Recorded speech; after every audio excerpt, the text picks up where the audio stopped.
Сәлем достар! Бүгін сіздермен бірге ең оңай жасалатын рогаликтерді дайындаймыз. Ол үшін бізге осы экранда жазылған тағамдар керек болады. Ең алдымен ыдысымызға жылы суымызды құямыз. Одан кейін аштығымыз мен тұзымызды саламыз. Кейін қантымызды саламыз. Келесі сұйық майымызды құямыз. Барлығын жақсылап араластырамыз. Ең соңынан ұнымызды ыдысқа саламыз. Барлығын жақсылап араластырып, өте жұмсақ қамыр дайындаймыз.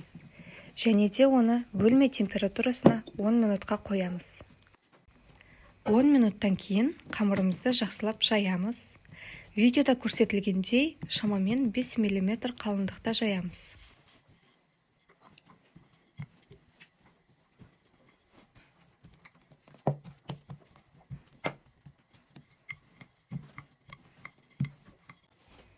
Видеода көрсетілгендей қамырымызды бірнеше бөліктерге бөлеміз.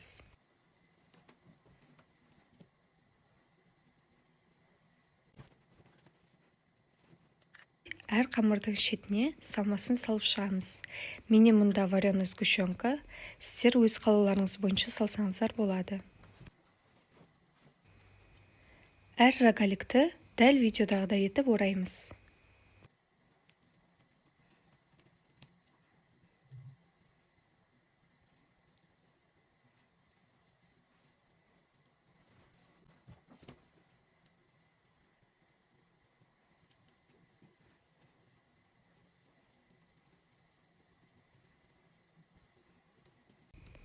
Дайын болған рогаликтерімізді пергамент қағазының үстіне салып, әр қайсының үстіне сүтті жағып шығамыз.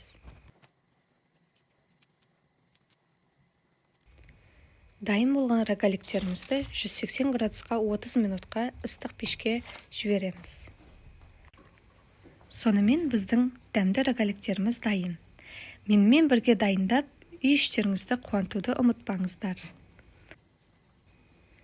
Видеоны соңына дейін қарағандарыңызға рахмет. Каналымызға тіркеліп, лайк басуды ұмытпаңыздар.